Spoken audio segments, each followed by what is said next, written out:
Is Michael Carrick, the next Man United manager, a big mistake from Manchester United? It's only temporary, but could it leave a drastic damage? And was Ole Gunnar Solskjær a better option? That's what I'm going to talk about in today's video. Before I start, could you like, comment, share, subscribe, hype up the video. It's electric about football. Thank you for doing so. Now, Michael Carrick, he's now the Manchester United manager. He was at the time the interim manager, and he actually managed 3 games, and he actually won 2 of them and drew 1 of them, and that was before. And he actually did pretty good, and he definitely shows he could, still manage at a top level. And he's already had experience at managing near the top of English football. Yes, he was in the Premier League, but he did manage in the Championship with Middlesbrough, and there he nearly got them promoted, and he looked really, really great. I can't remember how big progress made, but I think they were about mid-table, low mid-table, and in about 1-2 seasons, he improved them massively, and they were unlucky not to get promoted. And this really laid foundations for Middlesbrough currently being second in the Championship. And a lot of that is down to Michael Carrick. Even then, he was rumoured to go for the Manchester United job. And the thing is, I don't think he's ready, in my opinion. I think I know he's, everyone keeps saying it's Manchester United and the supposed big club, historic club. But if they actually are, they should be going for, at least a mid-table club that's been overperforming, or someone abroad. They shouldn't be going for a Championship manager like, I don't know, like Chelsea probably have. Like, we really downgraded from the caliber of managers we've had. United are not in the position to have to do this, which is why I don't think they should be doing this. Yes, it's temporary, but I think they shouldn't have done this, and I feel like this could be a big mistake. And Amorim, he's so far this season, he's carried United to about 5th place. I know they dropped down a bit, but I think Carrick, I don't think he can level them up, in my opinion. I think the highest they're going to get now with Carrick is probably 8th place.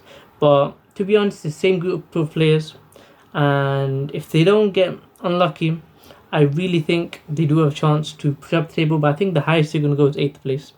Now, if they did hire Ole Gunnar Solskjær, him immediately coming in gives a big positive, push, big happy feeling in the club, the feel-good positivity of Manchester United back in Manchester United. I think that's what Ole does immediately, and I think that's what United needs, because this is a temporary job.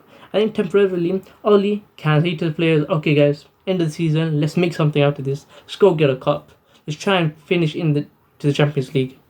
And I feel like that's the reason why they should have hired him. But the thing is, Ole, they know what they're going to get. They're going to get someone who maintains their position, just like what he did with Mourinho. And he gets some big wins, like the one against PSG. But the thing is, they wanted to go with someone else who wasn't really experienced. Yes, he's managed 3 games as interim manager, but they don't really know exactly what they're getting with Michael Carrick long-term wise. Ole, he had at least 1.5, 2 years. He had Ronaldo, he had other great players. Michael Carrick, he hasn't done that. They want to go with a different approach. I feel like that different approach would have worked if they had a manager who actually had experience doing great, either at the youth level or another level. That's in my opinion. So I feel like they should have hired Ole, but that's their opinion. But on a side note, I think this actually is quite devastating for Manchester United. Not the manager situation. The situation that they're not going to qualify for the Champions League again for the 2nd season in a row. I don't think they're going to get this season into top 4, top 5, wherever, because you don't understand how much money the Champions League actually pulls in.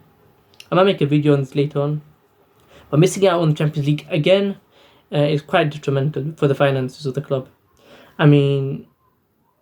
It's literally not just its reputation as well, but it's literally the difference between signing